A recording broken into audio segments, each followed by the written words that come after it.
Welcome to episode 16 of the TruYou Unfiltered podcast. You already know who it is, Kyle Pursley, where our podcast serves as your guide to navigating life's challenges and achieving a holistic well-being. We provide insights on overcoming obstacles in emotional, spiritual, financial, and physical aspects, the holistic approach. In today's episode of Breaking Barriers in Retirement and Empowering Educators to Secure the Future, we'll explore how educators can take control of their financial future, maximizing retirement benefits, and make proactive decisions to improve their lives. Join us as we dive into this conversation with our guest, Mr. Joseph Barbour. Dun-dun-dun. All right, Hello. Cool, man. Hey, so thank you so much for hopping on. And I think one of the main reasons I wanted to have you on here too is to kind of dive into, today's educators. I mean, for example, even my brother-in-law, he's a history teacher now. And I know you go around different schools helping people out, but also obviously we've been helping people out in the marketing world. I mean, we've had conversations about annuities and autopilot and how that works. And it's kind of cool. We do a lot of live educational webinars, and here you are doing basically that, and going out and educating people already. Like the education in the financial space is absolutely huge. And so before we dive into all of that, why don't you let the listeners know, who you are and what your background is and how you became what you are today. Sure. Thanks. And it's a pleasure to be here. I'm grateful and I'm thankful, that you asked me to be on. I'm just a guy in his dining room, talking to folks, I always like to say is I'm no one special. If I do something, I help out, one of my colleagues and everything. Thanks, you're the man. I'm like, no, I'm a man. And this is just what I do. All right. So just it's what he does, baby. He's a man, the myth, legend. This is what all we do. We're called to do things, and I'm lucky enough to where I'm doing what I'm called to do. And I appreciate all the opportunities. And I appreciate you having me. Me, like I said, I'm grew up here in the Houston area, Houston, Texas, go Stros. I've been doing this for over 18 years now. Started working for an insurance company, helping out senior citizens with Medicare plans and small life insurance policies. Learn the business, because I'd never done sales before that. I worked for Walgreens before that. I'm thinking hey, out of college, I'm Walgreens. It's a big, large national retail, and I can work here till I retire. This is great. It's a big company, and so they're not going anywhere. But working retail, I mean, people out there that ever worked retail, you're working till 2:00 in the morning. Someday you're begging for weekends off, things like that. And I can't. Weekends in retail? What is that? Yeah. I don't know if I told you, man. If you in the really past, ask hard, and you ask persistently, maybe you might get one.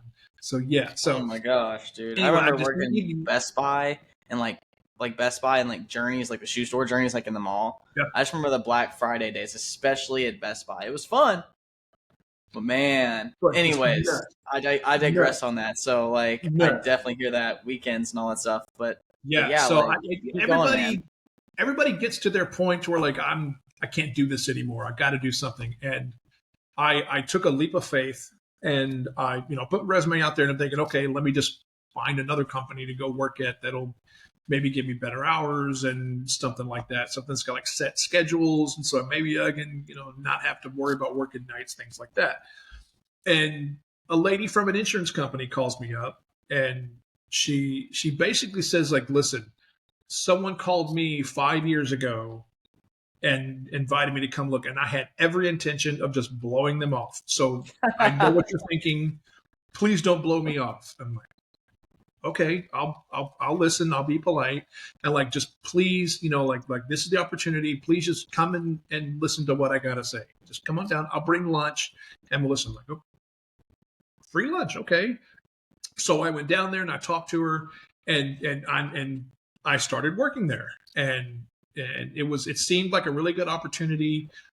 You weren't dialing for dollars, just calling up. What was the opportunity exactly? And maybe you said it already, but what was the opportunity? Sure. The opportunity is that, it's sales. Yes, it's insurance, direct sales, things like that, commission-based, things like that. But like I said, you're not, just you're not dialing random strangers or anything. Like Oh, okay, yeah. So you're yeah, going from like Walgreens managing people in a retail setting, right. and now this is where you're starting to kind of find This your is where I'm journey jumping in the into sales and my sales financial perspective. services career. I mean, I'm So jumping into now you financial have services. people like customer service skills, and now you're channeling that to basically another spot. Like this is the beginning of that. Exactly. I mean, Okay. as you can Okay. tell, I can talk, right?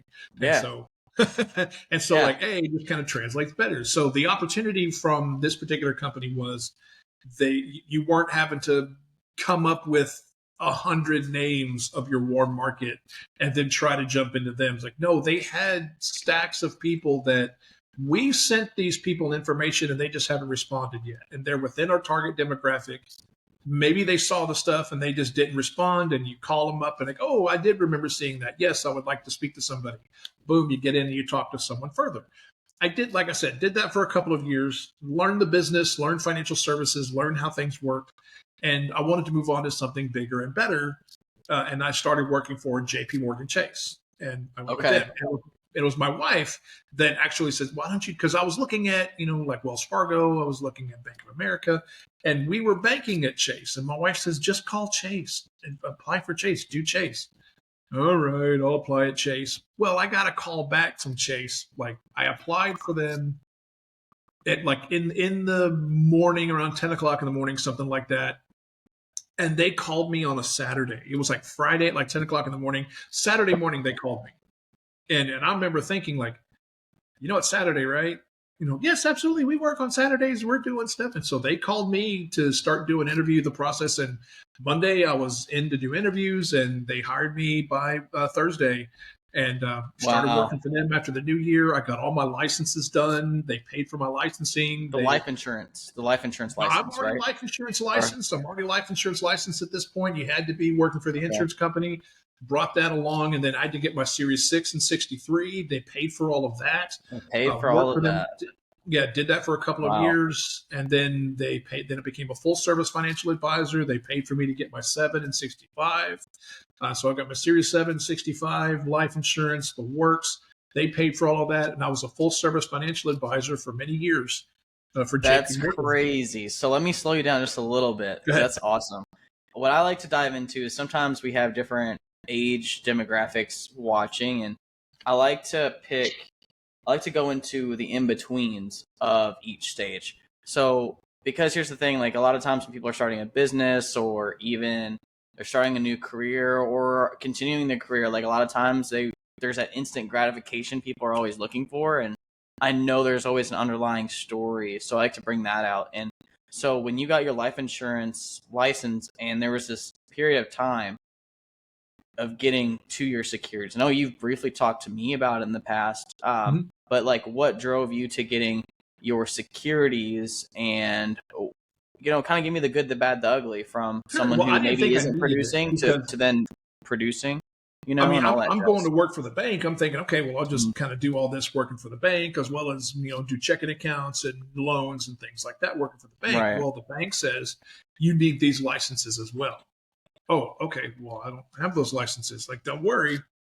We'll pay for you to get them. And we'll let you take time off to study for it. So basically for not even time off, my first 3 weeks working for the bank, I worked at like a study office. They had a centrally located branch that had a bunch of back rooms and stuff that this weren't being used.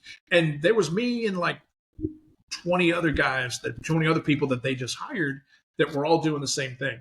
Everybody's there studying. Everybody's there studying for the tests. You come in, you sign out. You're there for 8 hours a day. You take an hour for lunch, and that's all you're doing. They paid so you'd be taking your time off and going into a room and just getting after it. And that's where they paid us for that. They paid us to take the test. They paid us. Joseph, what's crazy about that is like I remember there's two things that come to mind, and it's basically the same thing. And that thing is like when you get into like the business, at least in my area, like for marketing, like I remember the days where I worked for free just to get experience, and I had to pay for courses and stuff like that. And then it's like I want to take that to the next level. It's like even nowadays, I want to highlight like, you know, how good that is, because I mean, I remember going bowling with some friends once, and it's like they were, she was getting into the marketing world as well, and you know, she heard about kind of the things that I'm into, right? And so then the conversation naturally happens. She's working for a local marketing company, right? And I'm like, and she wants to like continue to grow in the industry. And when I'm telling you, when I said like, you know, why don't you just work for free for the thing you actually want to do? And it's like, she was not having any part of that whatsoever. Right. And like I can understand it from depending, I guess, where your goals are and what alignments you have. But like, I just want to highlight like how good that is to people, because nowadays, you know, a lot of people are entitled. They want to have everything given to them on a silver platter, and Sure. it's like you must have proven yourself. They really freaking liked you to like give you that opportunity, because being Oh yeah. paid I to mean, learn I and get had your like licenses, it's like going to college and getting paid to go to college. I mean, you know, right now, to be fair, that was their policy with everybody. Before yeah, they made everybody get it. Like, hey, or if you wanted to get to, okay, well, here's the books, you know, study, tell us when you're ready to take the test. And there was no curriculum. And they had a lot of failure rates, things like that. So they said, okay, well, let's just set a curriculum. Let's do this to where, okay, let's have a set time frame. You study and you do this, then you take the test and you're done. And that's it. That way they have a better success rate doing that. Just forget right. about, I mean, oh, what are we losing? Oh, they're not in the branch producing, or okay, we can forego that for a couple of weeks so they can do this. And so they found that that was just a better method. It was a better way to do it. More success, and people were just, they came out of it with a better experience. And so that they were more productive when they went back into the branches and went back to work. And so that's what I did. Like I said, got my licenses, go to the branch, got promoted a couple years later to full service, to a full financial advisor. Same deal. They paid me to get my 7. They sent me in a room and they will just pay you. You know, you just sit and read the books here to do the 7, do the 65, did all that. And then I was back in the branches working as a financial advisor. Did that for many years. And hey, you know, now I'm an independent advisor, separated from all that. Here I am, and here we are today. And what are the main reasons why someone would separate, if you don't mind me asking? One of the You things don't have to I go would into say, everything, but just sure. One of maybe the main yeah. thing with me is that whenever you work in a brand in a bank setting as a bank advisor, you're doing what the banks want you to do. Okay, they have, these are the offerings we do to help clients, and we don't offer anything else. Okay, that's it. Excuse me, that snuck up on me. Right Pardon me. on. So anyway, they only offer what they offer, and if like you find that there's a need for somebody else, like life insurance. Hey, you need life insurance to do this. You need long-term care insurance to help you protect some of these things. Hey, bank, hey, ABC Bank, you know, I have a client that needs this, but we don't offer it. What do we do? Oh, tell them to go call whoever takes care of their car insurance. We don't do it. What do you mean we don't do it? If I have one, I probably have more, and which means all these other advisors have more. Why don't we take advantage of that business? Why can't we go and do that for folks? We don't do it. This is what we offer. Well, I kind of got tired of shoveling people away. I got tired of telling them no. And so I wanted to be able to offer more and whatever I could for my clients, be a true full advisor, not just I help you with your investments. Yeah, so there's Oh, limits to what you can and can't do. right. And next thing you know, if you find better options for a client, it's like you want to focus on what the bank wants you to do. And there's a lot of controversial things around banks. I mean, And like, there's you know what I'm saying? Like, there's a lot of I things. didn't. But, To be fair, I did but not I'll get. say, I did not get a lot of that, hardly at all. Now yeah, we had seminars that they did for us, and we had groups where we had little trainings and things like that where they went over yes, stuff, but it was never expressed. This is what you do, and you will do this. Like, it wasn't. Now I've heard okay, stories of Okay. others being told that. And like there was actually like a couple of lawsuits that went out where someone was like accusing their bosses of making them do this stuff. It never really went anywhere. It got settled and it was done, but I never saw any of that. So I can't speak on what others were doing, but in my experience, I never saw them and they never told me this is what you do. This is what you take care of folks. This is how you do it. Like I never got any of that. It's just, hey, I want to do this for somebody. We don't do that. Well, why not? We just don't. Yeah, But we're ends missing there, out. and that's it. And so then your entrepreneurial spirit comes out of everywhere, and you're like, dude, I can figure out solutions. And I feel like that's like the personality you are. It's like if Right. there's definitely But something that's there, there's a you're gonna lot of find a different things creative you way can to do help. for folks. There's a lot of different things you can do for somebody. Mhm. You know, there's different, and just what's good for one is not good for another. If you have, the more arrows you have in your quiver, the more you're going to find the perfect thing to help somebody with. If you can only help them with these three things, well, one of those three things is probably going to be pretty good, but it might not be the perfect one. So if you can do these six things, okay, there's a better chance that one of those six might be that perfect thing to help folks with. So the more you can do for somebody, the better the better positioned you are to be able to help them. And so So that was kind of my thing about that. So I wanted to be able to help them. So here we are. yeah, and that makes all the sense in the world. So there are also independent, life insurance brokers. There's also, independent advisors, Mm-hmm. right? And there's a feud I see between you guys all the time. Talk to me about that a little bit, primarily because if someone's going to go with an advisor, what like versus someone who has just their insurance license in life Sure. specifically, and I think about life specifically because of the annuities area, Right. Right. Right. And So like in it's retirement planning, just kind of keeping the same subject here, it and it's goes like, back to it goes back to what can you help folks with? If you can only help them with these two or three things, okay, one of those two or three things is going to be could be pretty good, but it might not be that perfect thing. And that's really the thing. If you have someone that's an insurance broker, that's all they do is insurances. Okay, well they can have something that's probably going to help somebody and it's going to fulfill some sort of need, but it might not be that perfect thing for them.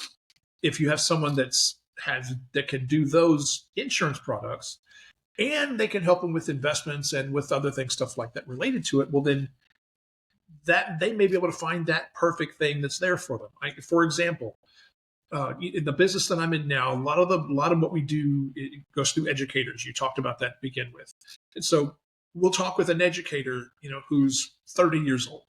They're out of college. They've been working for 3-4 years and everything. They got their whole career ahead of them. Okay, because of the way the rules work around their pensions, like look, they're working until they're 62. They're there for at least another 30 years. Okay, well, if you have an insurance advisor and all you can help them with are an annuity for a long-term savings plan, well, here's a fixed indexed annuity and that's it. Okay, what are the caps on that? Today, the caps are pretty good. Like you can get someone 7, 8, 9 if you really dig around 10% on a cap on those for like the S&P 500. Okay, that means that the S&P, if it's a 9% cap, the S&P 500 makes 10%, you make 8. Okay, the S&P makes 20, you make 8. If it makes 30, you make 8. If it makes 2, well, you'll still make 2, but you're capped at 8. Okay, that's what those mean.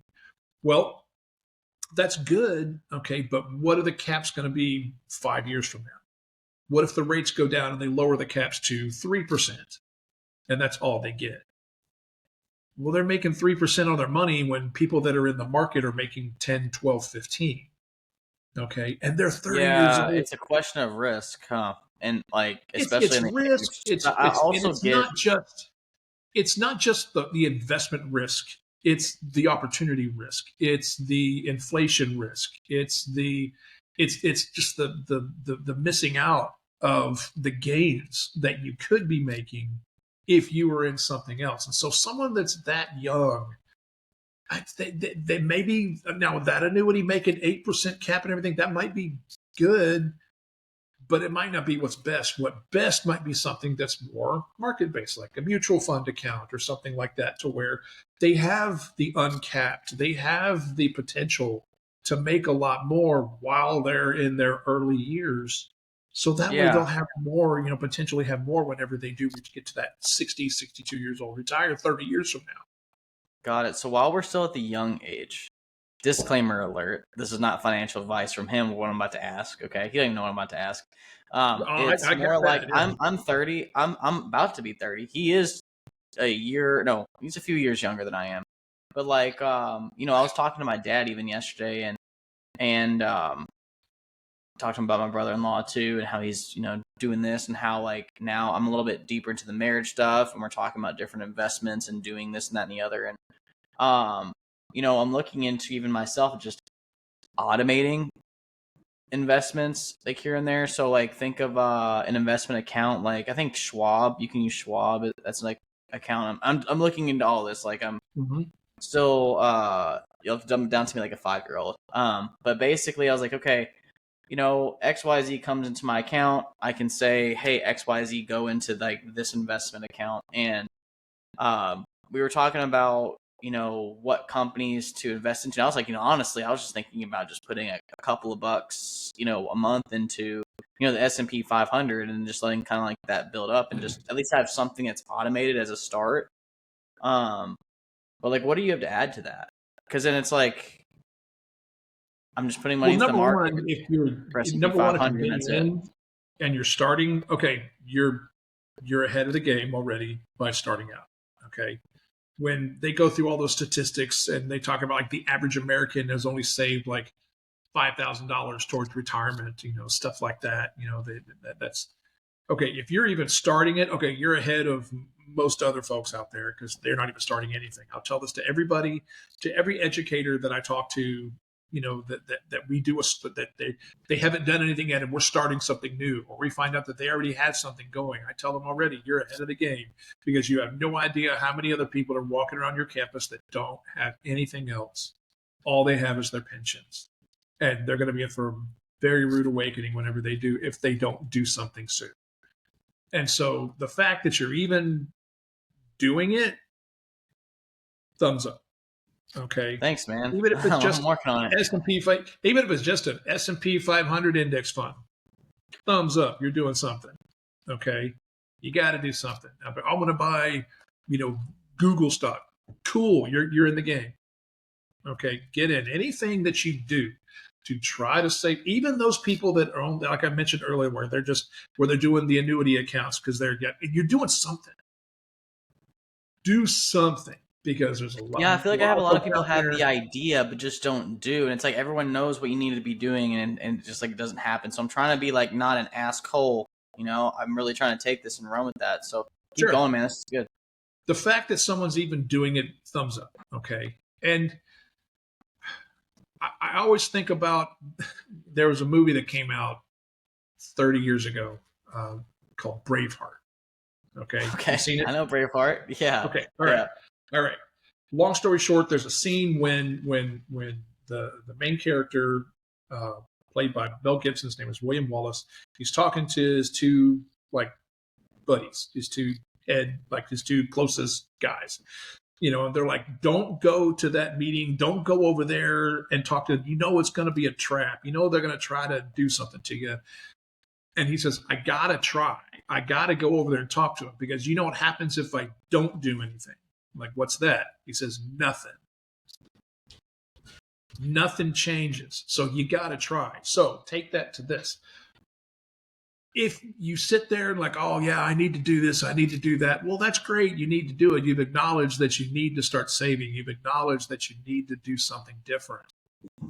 But if you don't do anything different, then nothing changes. You're still in the same spot. And I'll say you're worse because every day ticks by, you're that much closer to your end date as far as retirement goes. Okay. And every day you wait is a day that you've lost. Every month, every year you wait is that much time that you've lost. And that is the one thing that we never can get back. You can't hit a reset button and let me try again. You can't, let me, okay, I want to do this now after all. Okay, well, the end result is going to be different because the last time we talked about this was 2 years ago. And now here you're calling me wanting to do it. Well, but I thought you said I could make this. Yeah, but you lost those 20 2 years ago. Right. Like, You lost that time. You're going to have to yeah. do different things. You're going to have to do something a little bit different. Maybe put in a little bit more. Maybe just because we lost that time. We're not going to get it back. Okay. What a 25, 30-year-old, or we'll just say what a 30-year-old has to do to get to a certain number for their retirement at 65 is way different than what a 35-year-old will have to do. And then a 40-year-old, 45-year-old, you lose those years and it makes it that much tougher for you to get to where you want to go because you have to do more. So it's just, and you can't risk as much neither. So that's and like it's that's just why well, it's that's like why we how start young. it's That's like why what's the you formula? Because start I young. figure everyone can figure out a way to make money. It's just like I feel like the avenue we're going down right now is like how can you help people escape the hamster wheel, where it's just money, just that's all money is doing all the time. It's just circulating, Right. you know. Money And it's goes like in, money how goes can you, out. It's oh, yeah, I'm trying to find. I'm doing a side hustle. I'm doing all this. Why? Well, so I'll have more money. Okay, what do you want to do with it? So you can exactly. do this extra stuff with your lifestyle, so you can have a bigger thing. Why? Because you see all the TikTok videos of people living large and they're That doing all one this stuff. TikTok video, man. Lo and behold, his Lamborghini was rented. No. Right? Right? It's Yeah. everybody's got to make their own choice on what they want to get out of it. Like I ask that to people all the time. They say, "Oh, I've got this 401k, I've got this IRA. Okay, what are you saving it for?" Right. So like right now, like Uh, I even have a Roth IRA in itself, and it's just because to help me out with just putting money toward like getting started. It's kind of like what the idea was. And right. so it's like Putting money towards now the I just future. know like between the next 10 years, even for myself, it's like this is hypothetically like the time to make the moves, make the money as much as you can as far as like earning potential goes. And it's like, okay, if money is going out and I'm paying the bills and I have two kids too, right? So like that increases things as well. It's like, what else am I doing? I have the income skill. It's like, okay, what would be there's not I don't think there's really anything as a perfect scenario for investing, but like from a general perspective, it's like how would you diversify your investments if you were 30, then 40, then 50, and then we'll get to 60 later. Oh, sure. It all just it's number one. Everybody's different. Okay, so you can't go and say that because you're this age, you need to do this. Okay. You really shouldn't say that. Okay. The only one that'll kind of be a little bit more general about that is when you're younger. When you're younger, you can take a lot of the risk. But as you have built up a little bit of money and everything, once you do get older, well, then it's like, okay, what do you want to get out of it? Everybody's different. I have 70-year-old clients that fully understand the market that are all in 100% into stocks. They get it. They understand what happens, and they know that okay, it's going to do its thing, but they know it'll be bigger, and so they know they're okay with it. And then I have people in their mid-50s that are super conservative because look, everyone's got to go to sleep at night, okay? Right. And if you're staying up worrying about all this stuff, like okay, what's going to take the worry away from you? I got to do this. Okay, well let's do that. Let's do that. I mean, it's going to change a little bit of your outcome in the future because we've hamstrung your growth potential. But if you can sleep at night, that's it. You just have to do some things different now in order to make sure we're going to be okay. So if someone's 30, they should be more aggressive. And then just as they get older, it's like, okay, what do you want to get out? How do you want this to work? Because again, it's your money. It's not every 45-year-old's being general across Texas or across the U.S. This is what y'all should be doing. No, what do you, Jane Smith, the 40-year-old with this much money invested, like what do you want this to be doing for you? Well, I want it to do this. Okay, that's a different answer than what Susie Jones may tell me, who's another 40-year-old with this much money. Okay, which is different than Jimmy James, who's a 40-year-old gentleman who has this much and wants to. Everybody's different, and you have to treat everybody as individuals. You can't just say everyone's got to do this. If you're at this age, you got to do this. If you're at this age, you got to do this. Everybody's different. Everybody's different. I was wondering how you're going to answer that too, because I also understand there's different context and perspective, and I also think that's kind of what gets tied along with. Everybody's got different needs. You know? I asked, like, if somebody's got money, like if somebody's got their 401k, they've got a 403b, they've got an IRA, things like that. You know, I'm saving this for that. Okay, why are you saving it? Because I want to retire. Okay, when is that going to be?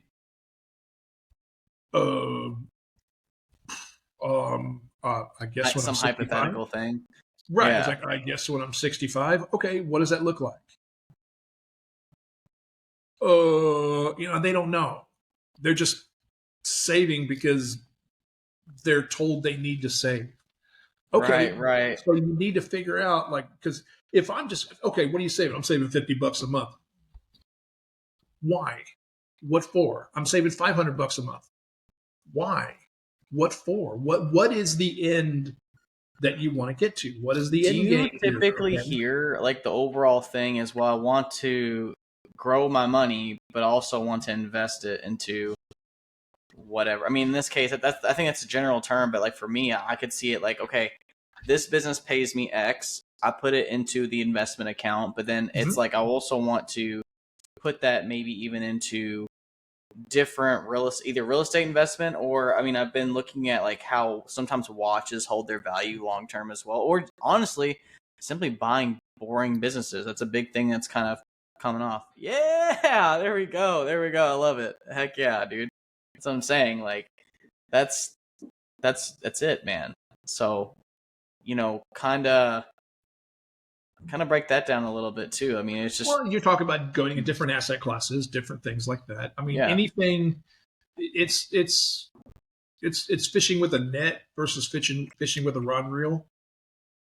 Okay, I mean, it's about consistency and consistent returns, things like that. If you're in a lot of different things, okay, right? Well, then you're not. I mean, you can be an expert fisherman, bait a hook, cast it out. You're always going to bring in fish. Okay, what if you're not that expert fisherman? You know, you're like me. Okay, all right, I'm no good at fisherman. I'm just hanging average too, man. I'm just hanging with my buddies, drinking beers. All I'm doing whenever I go fishing and everything. I mean, I can't catch or nothing. Like, okay, great, but you know, you get the other guy that's on the pier, the other boat, or like on the beach. He's got a net. He's tossing a net. The net casts out wide, goes in. He's more likely every time to bring in fish. Okay, and that's what diversification does. You know, you're in real estate. You know, high-end watches. You're in, you know, cryptocurrency. You're in large cap stocks. You're in municipal bonds. You know, you're in a lot of these different things. Well, you're covering a lot of spots to where if something doesn't go right at one, well, it's not going to tank everything because it's just this one. Okay, you know, like for example, there's a lot of stuff that went on with the stock market, which is kind of interesting. Is that yesterday the market went really bad, but at one point, you know, you had like a couple of these tech stocks that were up. Like, well, if you were in those and you weren't in anything else, but you were doing just fine because it was a day. Okay, and that's just one day. It's just a snapshot. This isn't advice. Don't take that as the blanket all, end all, be all. But if you're in a lot of different things, well, then if there's a bad day for a couple of them, it's not going to tank your entire portfolio. Like I've been thinking about the whole, like, I have a performance coach, and he talks about like playing soft offense. You can kind of see like what's going to, so I can choose basically like the least path of resistance, you know, when even choosing different business opportunities, like that was a thing, or, you know, how much energy and time it's going to take me to achieve X, or in this case, you know, it's where can I play soft offense at, of which, and that would work the best, you know? So I feel like that's kind of where how you do one thing is how you do everything. I could totally see that could be my investment strategy almost. It's like, where can I apply a soft offense just so that way while money's coming in, it's working for me and I'm not working for the same dollar. I think that's like the overall accomplishment. You know, I saw something is that, like, you know, you get like the I hate to use this general term, but like rich people like the wealthy people, like Right, right. they want to deploy their money so it works for them. Yes. Where they think about investing, like where can I put my money so it'll make me money, versus folks that aren't wealthy. Well, they're thinking of saving so that way they have money. Okay. They're not thinking about, okay, where can I put my money to do things? And investing can be something like, you know, like where specifically are you going to live? I've got a family and I've got kids and I want to be in a good school district. Okay, I'm going to buy a new house. All right, here's a house over here that costs $350,000 that's in this neighborhood, that's in this school district. But here's a house that's for $400,000, but the school district is much better and it's it's the same kind of neighborhood.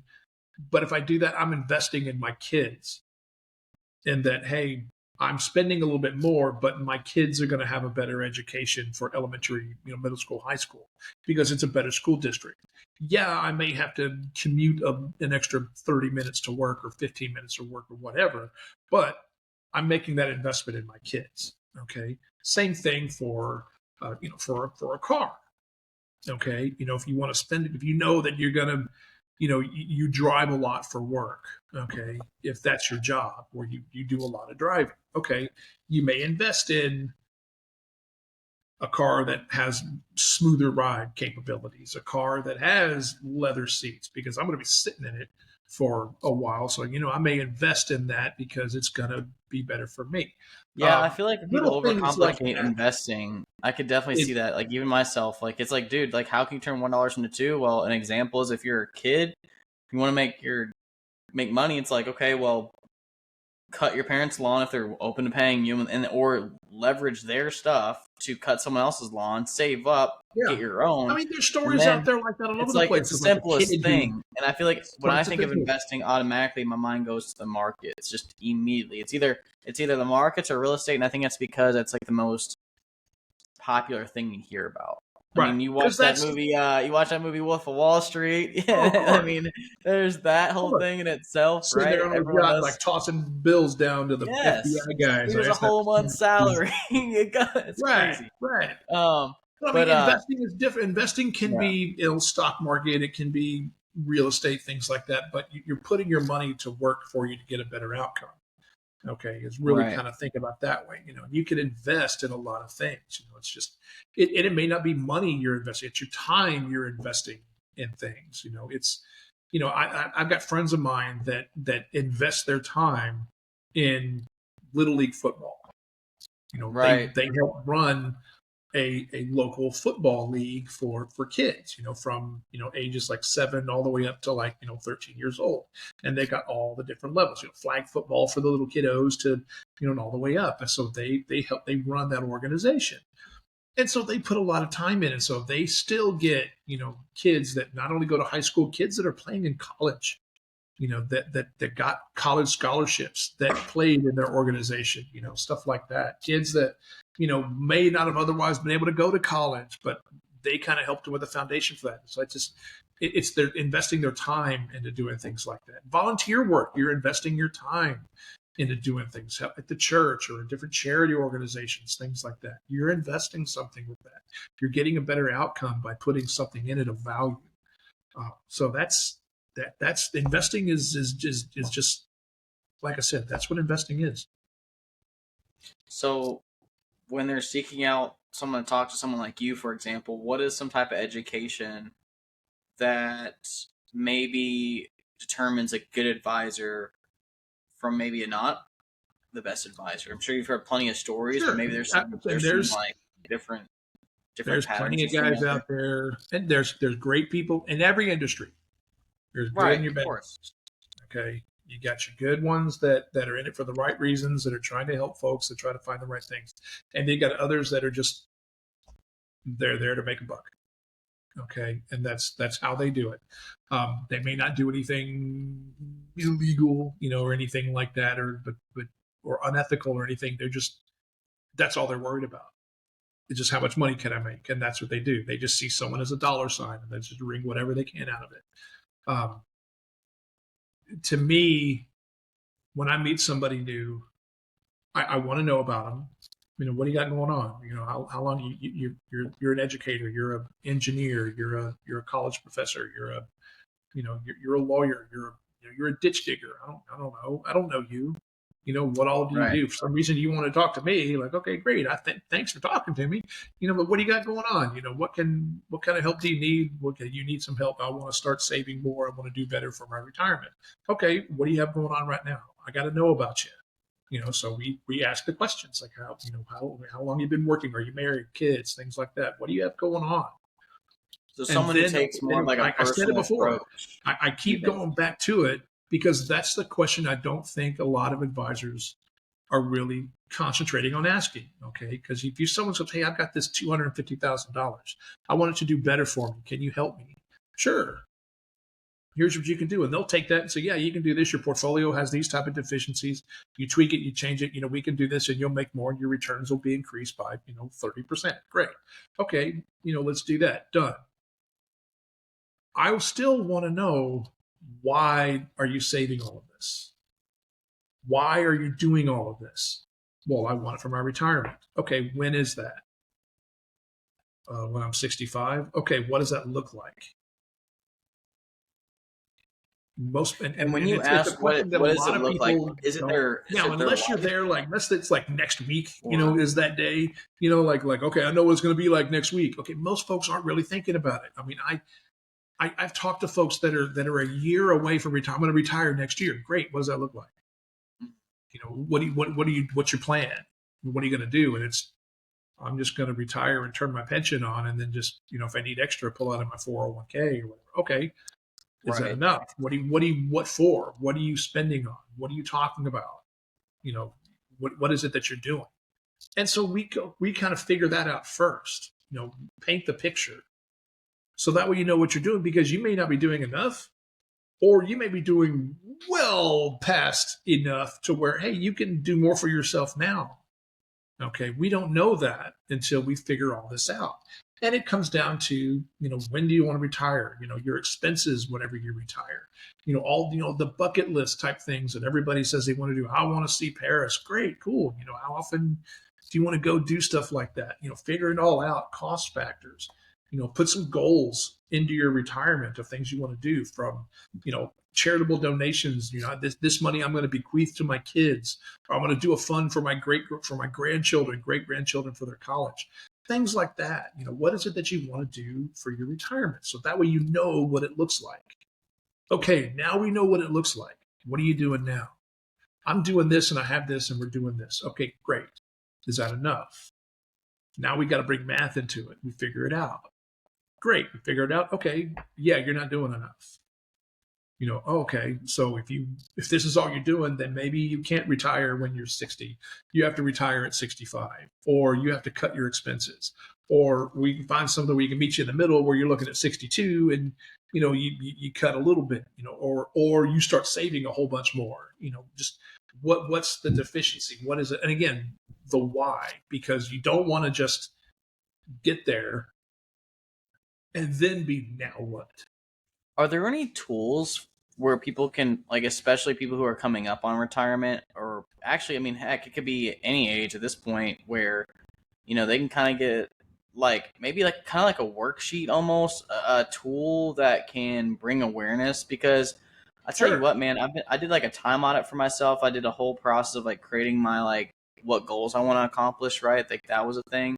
I did with like the business stuff, but like for everyday people, it's like, I wonder what resources are out there for like that. Every one Before of they the even meet with big you. investment companies, from your Vanguard to Fidelity to Charles Schwab, all of them, BlackRock, they've all got, like, if you've got an account with them and you've got, your investments, things like that, then every one of them gives you access to tools. There's tools on every one of them, from income planning to retirement, things like that. They've all got that on there. You can put in, my expenses are this, and I'm saving this. Boom, there it is. You can, ChatGPT and Grok are beautiful for things like that. You can say, hey, my expenses at retirement are this. I'm saving this much a month, and I already have this much. am I going to be okay if I retire at 65? And zippity doo dah, the AI will go and tell you yes or no. They'll go do all Right. that. Okay. But that's just a basic, income need. That's not really a goals based plan. To do that, I would recommend everybody talk to a CFP, find a chartered financial planner, certified financial planner. Talk to one of them. Talk to your financial advisor. If you have one, I'm sure they've got systems and options for things like that. I mean, I've got stuff that I use. But number one, if you don't want to do the whole online thing, talk to somebody. Who's your financial advisor? Talk to them. If you don't have one, find a CFP, talk to one of them, and they'll be able to do all of that for you to figure out, okay, what do I want to do? When do I want to do it? Am I going to be okay? And they'll do all that for you. I can only imagine the conversations those people have. I think about that immediately because, like, where your money is where your heart is. It's like kind of like the thing that, like, going to church and all that stuff. Like, I've heard that before, but there's some truth in it, And like, I just think about I've been married for about 5-ish years, give or take. Now, kind of like, better get it right. I'm seeing some stuff, right? And so it's just like the conversations me and her had to have. Yeah, right. And geez, it's crazy. Sorry, I want to say I've been married for 3 years. We've been together for 8. 3 years we got married. So okay, better get she that can right. Hear you. She might be listening. All right, that's she can right. hear you. That's right. Exactly. You'll watch this later, then you'll hear the toe tapping. Once you said that, I was like, wait, let me slow down just a little bit to be sure, because you'll watch this later, and then you'll hear the toe tapping later, like like yeah. I thought you knew about us. Do you even care? Right. Yeah. That's dude. But you're married, aren't you? I think you said that earlier.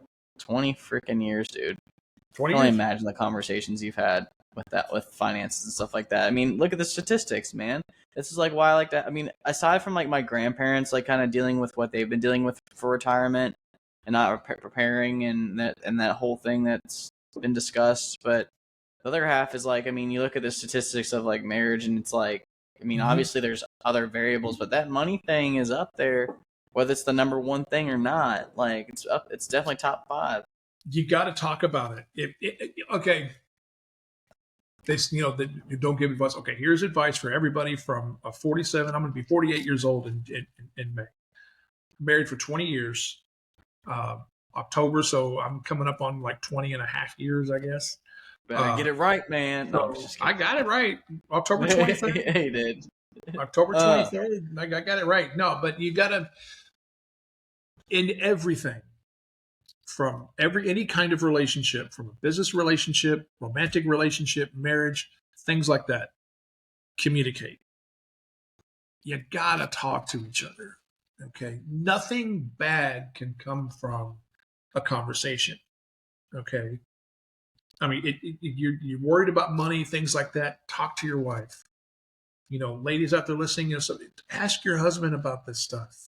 If they're the ones that do it and everything, ask them. Everybody needs to have that money conversation, even if it's like, yeah, we don't have any. Okay, we'll talk about it. What does that mean? Okay, what can we do to help? Maybe have ideas and can do things. I saw it a lot when I worked, and I see it now. When you work at a bank, like I said, working at a bank, you also help folks with like checking accounts and things like that. So you meet everybody, not just investment people. Well, I can't remember how many times I had because the branches that I worked at, they were typically in older areas, like older neighborhoods. So we had like older folks come in, stuff like that. Well, we had a decent amount of them that would pass away fairly regularly. And you have like husbands that would pass away and a wife would come in with just like a bundle of stuff. I'm like, he did all this.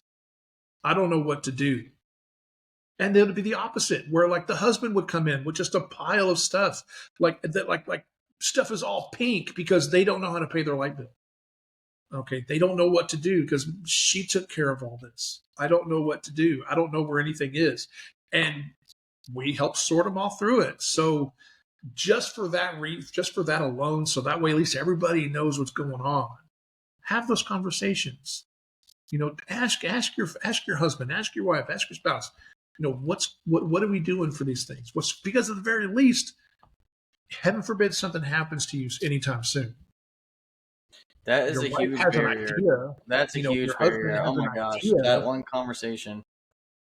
At least they have an idea of what's going on. They're not one of those people with just glazed over faces that have no idea what to do, and they just wander into the bank with a pile of cancellation notices. Okay, and they don't know what to do. Okay, so I always recommend have that conversation. Even if like I'm still gonna be the one to take care of things, fine, you're still the one to take care of stuff. Have the conversation with your Yeah, spouse. don't get necessarily over reliant with that for Yeah, sure. Without a because you doubt. don't. I mean, you don't want to. It all comes down to being a statistic.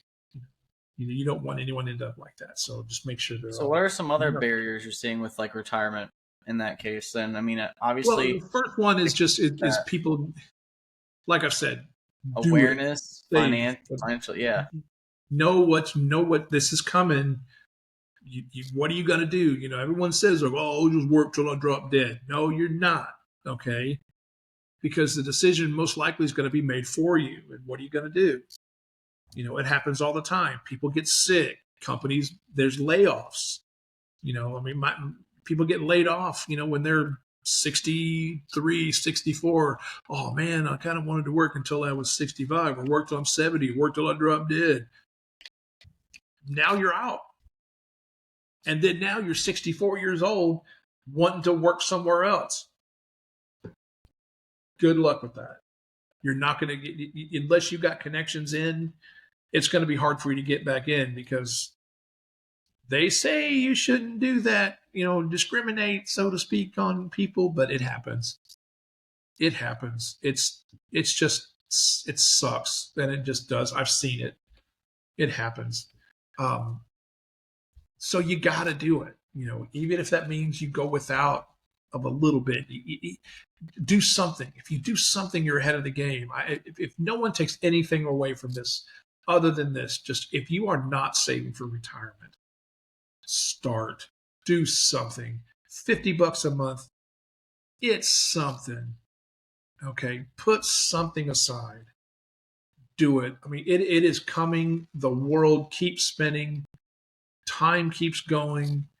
And it will be here before you know it. Again, I've been married 20 years. I remember what I was doing. I remember where I was. I've been in this business for 18 years. I remember when I started. I remember everything I did all the way through those years. And it goes by like that. Another 18 years, I'm going to be 66 years old. Who knows what will happen between now and then? Hopefully, I'll be thinking about retirement. But the thing is with me is like I've never really. I mean, I'll put a date on like 70 is when I retire because I mean it's not like I don't work outside. It's not like I dig ditches, So it's not like and I love what I do. So I really feel this is my life's work. This is my calling. So I'm going to keep At least you doing have this. the choice, giving yourself the opportunity to have a choice. I think is Right. a big Right. thing. So, there's a statistic. yeah. I saw a statistic the other day. It came from there's a JP Morgan puts out something called the Guide to the Markets, and they also put out something called the Guide to Retirement. And I want to say the statistic was like 68% of people they polled said they wanted to retire at 65. 28% of those people actually make it. The rest of them have to retire earlier. And the reasons for those, it was like 36% was like company like layoffs, like the company closed, there was layoffs, things like that. Like 20% was because of illnesses, to where like they're sick, heart attack, cancer, something like that. They can't go back to work, Right, injury, right. things like that. But what was really surprising to me was over 40%, it was like 41, 42% of the people retired before 65 because they could. They had the means to do so. They saved, they had a plan. I don't have to wait till I'm 65. I'm 62. I'm leaving now. And they left early and they retired early because they could. So start saving. Okay, start saving. Okay, I said it before. I'll go onto a campus and I'll talk to a third grade teacher, and they think they're not really doing much because they've got X number of dollars saved. Now, like, you're ahead of the game. You have no idea how many people are sitting on this campus of 60 employees at this school, and the only thing they have going on is their pension. They haven't saved another dime. Okay, you're ahead of the game. I always tell everybody that. I don't care how much you saved. If you got something, you're doing okay.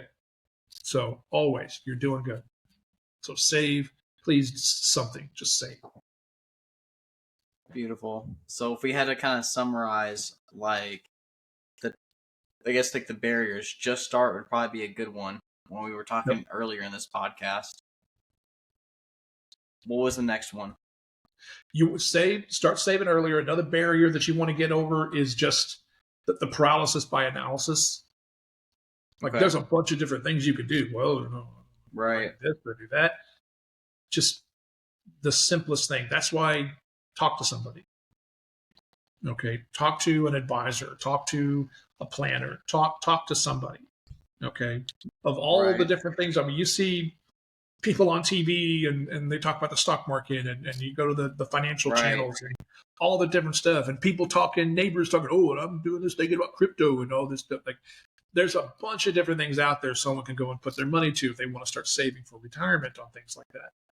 Right. So it can be overwhelming. So like the next one would be to talk to your spouse, then you would say after that. Talk to your spouse. Okay. Talk to your spouse about things. Talk to about just how is things going? Where are we headed here with all of this? Don't fear, just talk. Just at least nothing bad can come from having a conversation. So just, we're talking here. So it's say like business relationships, just have a conversation. So that's it's number one, the barrier, like I said, just people don't do it and they need to. So just do it, start saving.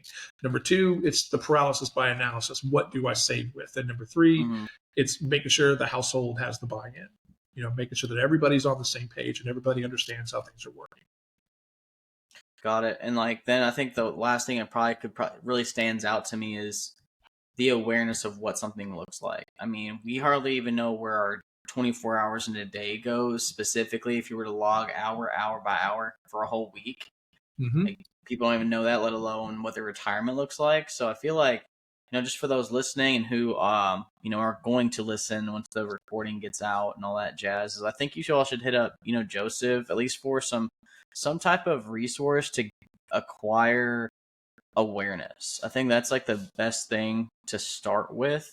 So that way you actually know what it looks like. We were talking earlier on this podcast of exactly like what that looks like, and people don't know whether it's before their retirement or what actually the thing is going, like what their actual situation is, but then simultaneously they don't even know what 65 and further looks like neither. Right. So you're just doing stuff just to do it. Well, don't do stuff just to do it.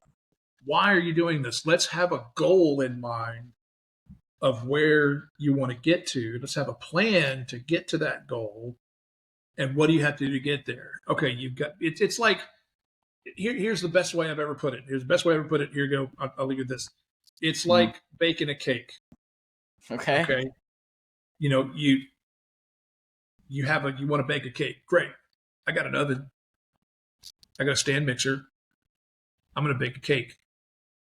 Well, no, those are tools.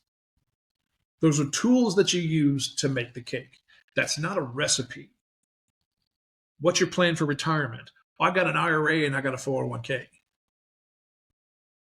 Those are tools that you use to fund for your retirement. What's your plan?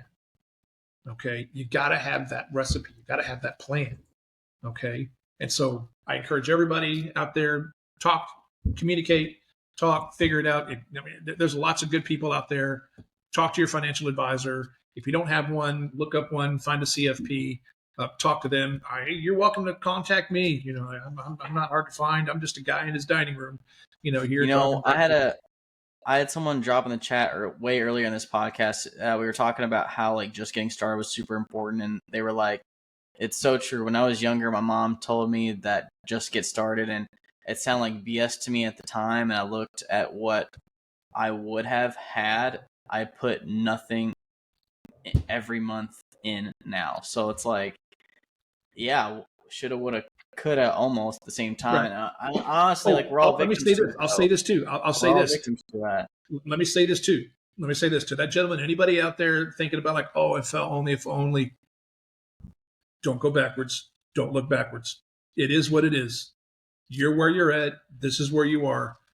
Look forward.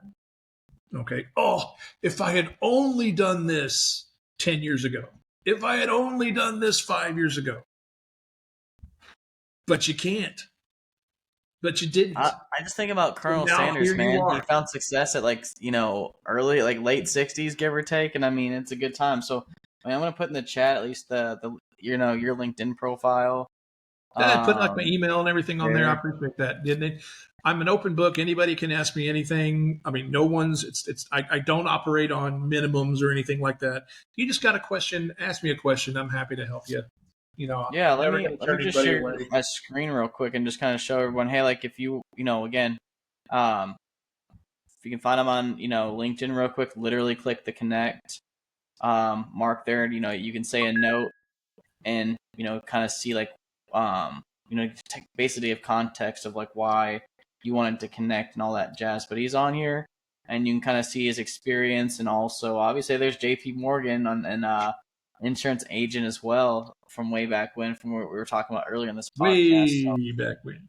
way back when, he says. I love it. So anyways, Joseph, thank you so much for hopping on. I want Hey, to it be was my sure pleasure. that people know where to find you, and I think the barriers are more simple than what we're led to believe, and I appreciate you bringing light to those subjects. So Absolutely. again, thank you so much, and guys, thank you so much for attending the TruYou Unfiltered podcast, and we'll be sure to put Joseph's link also in our descriptions on YouTube, and there'll be different videos across all of our platforms. So thank you so much, and we'll see you all next time. And then wait 1 second.